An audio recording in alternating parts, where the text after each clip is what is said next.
Hey everybody, welcome back to Tiny Glade.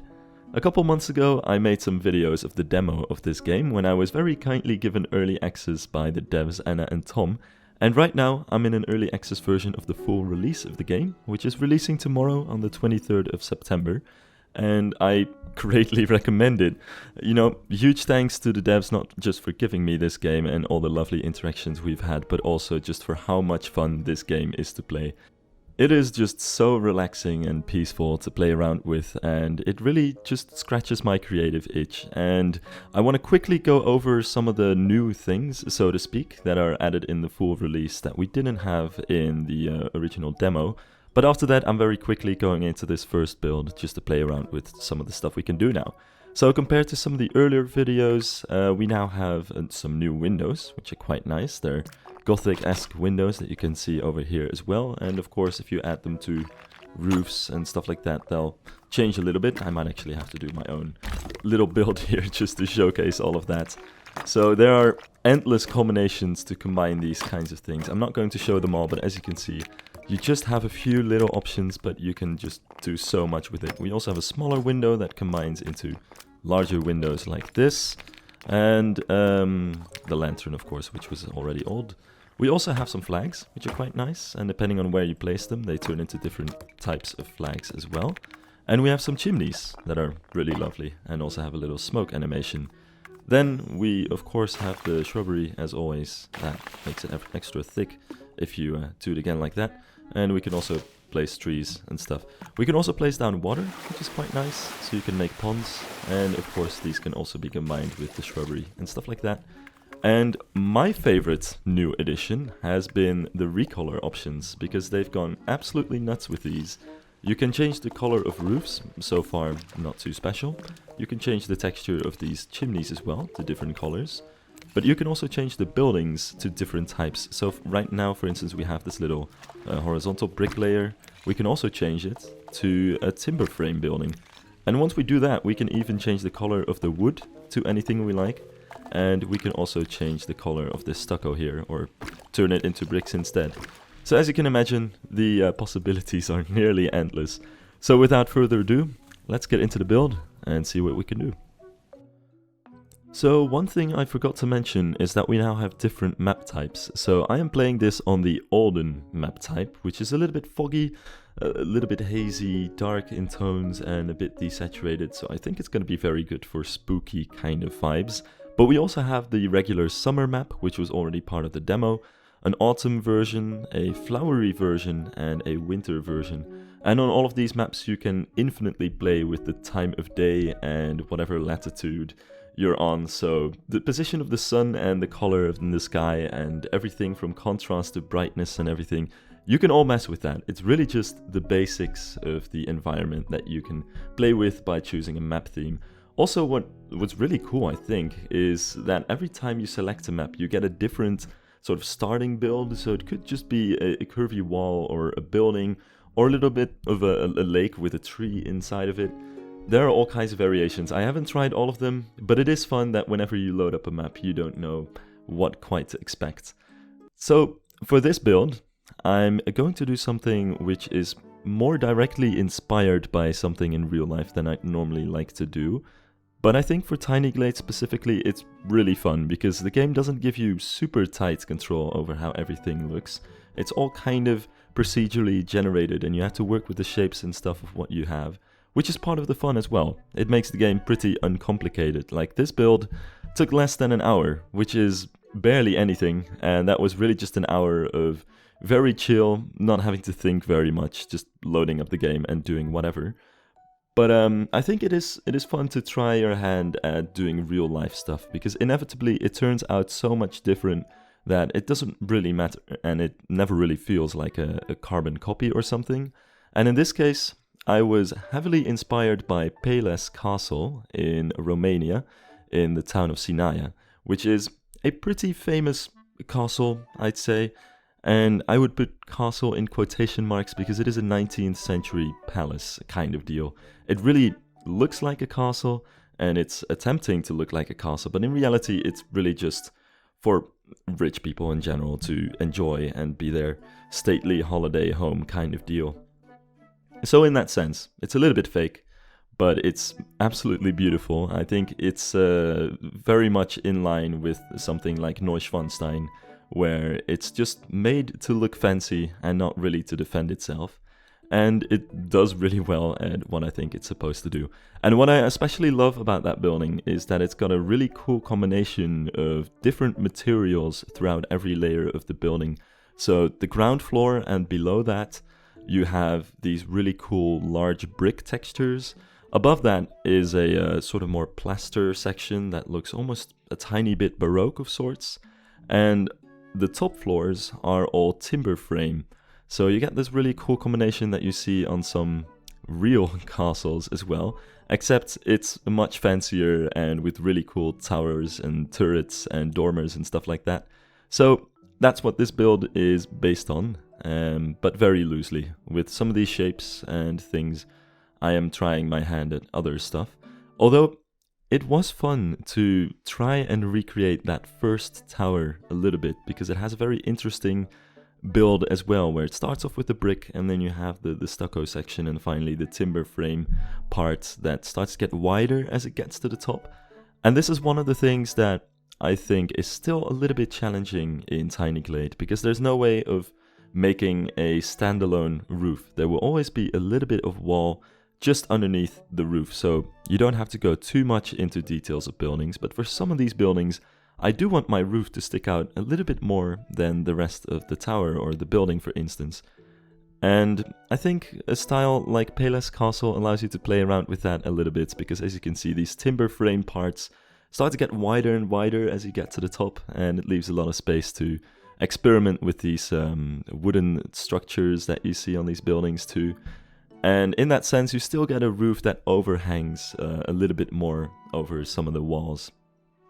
And in general, I would say, the repainting of walls and roofs and even the windows separately, you can repaint just about anything. It has been my favorite new addition to the game since the demo, but specifically that timber frame style is really cool. Just seeing those wooden beams and lattices automatically pop up on your building and also shift and change as you move your windows around the building is really fun, and also just makes it really easy to make any good looking timber frame building. And there are some tricks to it as well, like a certain height is usually what I prefer looking for. As you can see, the height of the horizontal beams that you get in the middle of your walls are all fixed. So looking for the right height to build your building so that your horizontal beams are just below and or under your windows is a small tip that I'd give, and it's really fun to play around with as well. And if you move a window directly to a vertical wooden beam, usually the game will start shifting that beam around and you get some really interesting lattice structures that way. So for instance, you might get very tight diagonal beams on the sides of that window. And this is something that I like to play around with and experiment a bit with as well, to try and make as dense of a timber frame structure as I can. It's also really great for railings and the like, because the wooden timber frame walls automatically give you wooden railings instead of the brick battlements that you see on some of the other pieces. So that's really cool to play around with, and it's also great for stuff like this, building spires. I don't think I'll ever get tired of building spires in this game.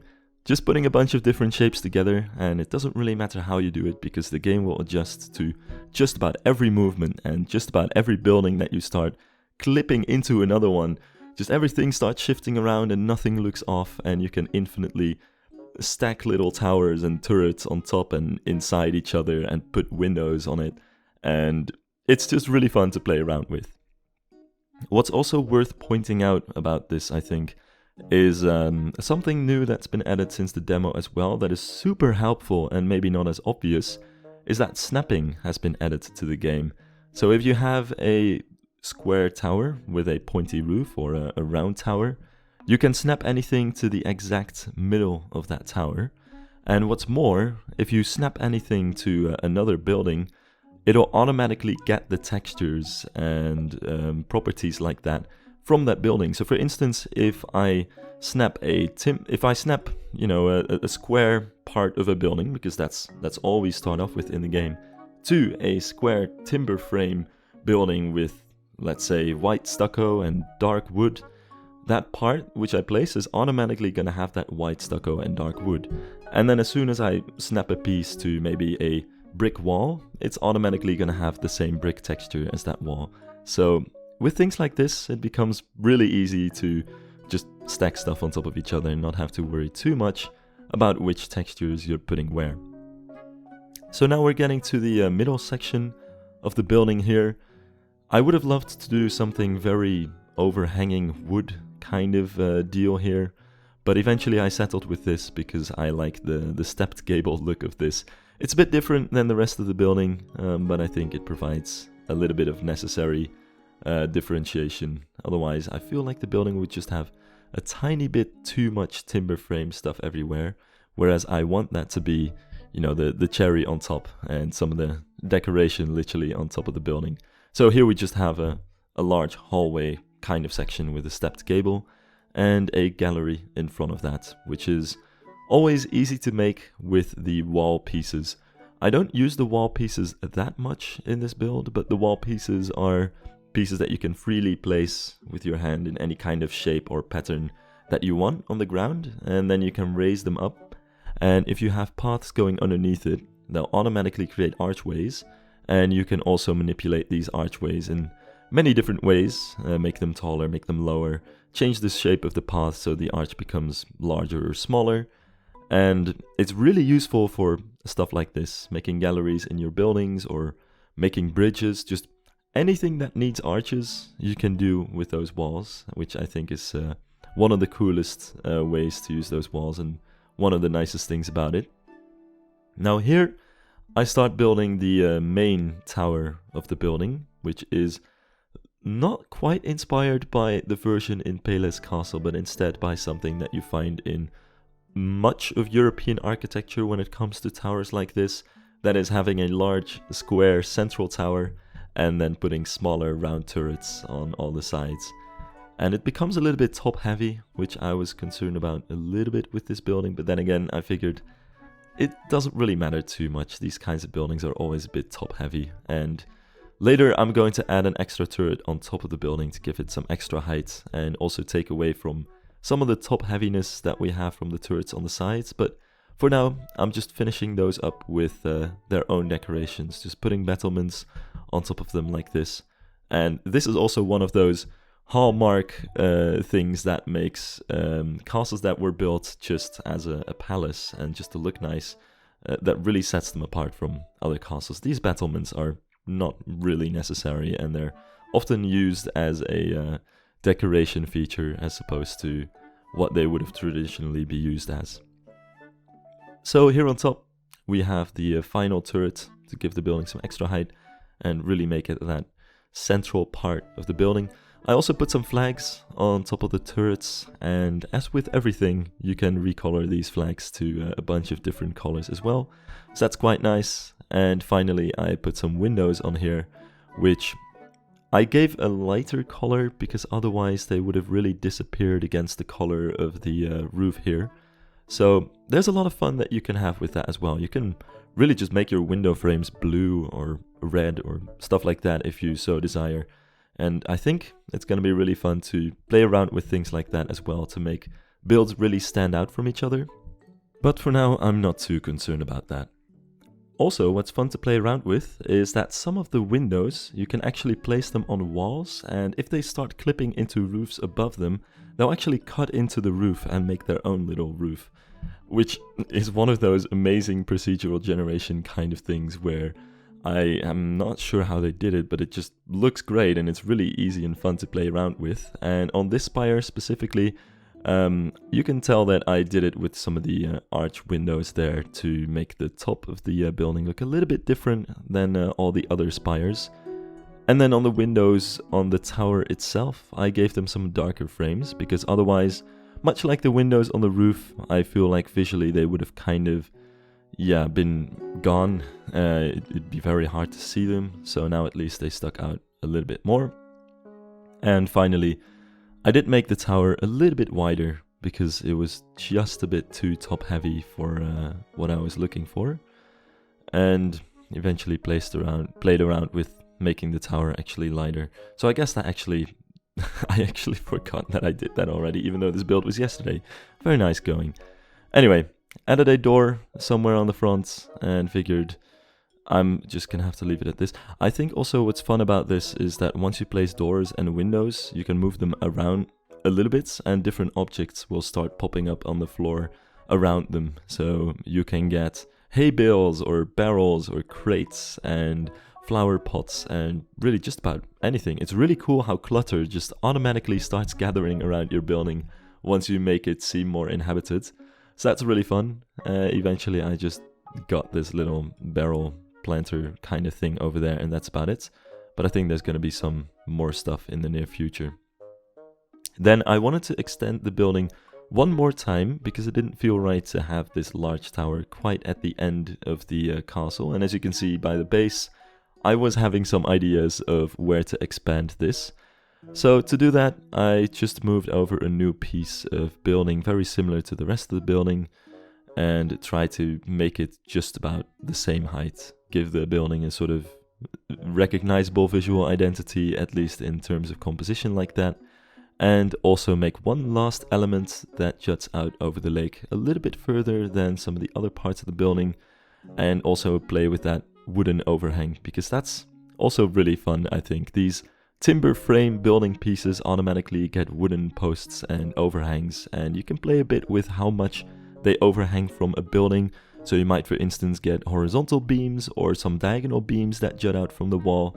In this case, I made it overhang quite a bit, so we get these vertical beams underneath it. And yeah, that's just about it for this building, really. It's almost finished at this point. I just wanted to give it some finishing touches here and there and create a sort of environment around it. So first and foremost, we have some lanterns that I'm placing everywhere. You can recolor them to give them different types of light colors, which is also fun. And finally, it's also time to do some terraforming. So this means I want to create a very gradual slope up to the hill which the castle is built on. And to do that, I'm just adding a bunch of different pieces of new terraforming and also a pathway up there. And I'm not sure where this pathway comes from exactly. You know, it's just disappearing somewhere off in the woods. It's not like we have an exact spawn point or something, but just to give an idea that this castle could be in the middle of a forest somewhere. And finally, putting some extra foliage around it, some more shrubbery and flowers, and some trees around the path. And also some final touches like extra lilies and lamps, but that was after I already stopped filming. So let's get into the game and see how it looks. So here you have it. Here's the finished castle in the free look mode that Tiny Glade has. So we can move around a little bit and see what it looks like. So I added some lanterns on the path toward the castle over here. Let's see. And we can also change the FOV a little bit. I'm actually gonna try and focus back on the castle. There we go. And as you can see, there are all kinds of ways that you can mess around with the settings to create really cool screenshots. So for instance, I might change the time of day to a time when we have a little bit more, let's say, golden hour lighting. Or we could even move it to the middle of the night when you can automatically start seeing the lanterns on as well, which is quite nice. And also some of the lights of the building itself, like this. So there is so much to play around with here that overall is really cool. There's also a mode to just walk around, which isn't working quite as well right now because I'm obviously somewhere in the middle of the lake. But here we go, we can walk up to the castle like so. And also there are some other modes, like for instance this very tilt shift looking top down mode, which is really neat as well. Let me actually change it back to something like daytime over here. Oh, that's actually quite cool. A little bit less. So also there is a map mode, which in this case is not too interesting, I guess, but overall it's fun to play around with. So that's gonna be it for this build. I hope to see you guys in the next one, which is going to be a little bit larger than this one, but at least I hope you enjoyed this build and it taught you some stuff that you can do in the game. Of course, petting sheep is one of those. There are also ducks, by the way. I keep going off topic. Anyway, hope you enjoyed this video, and I hope to see you in the next one. Bye bye!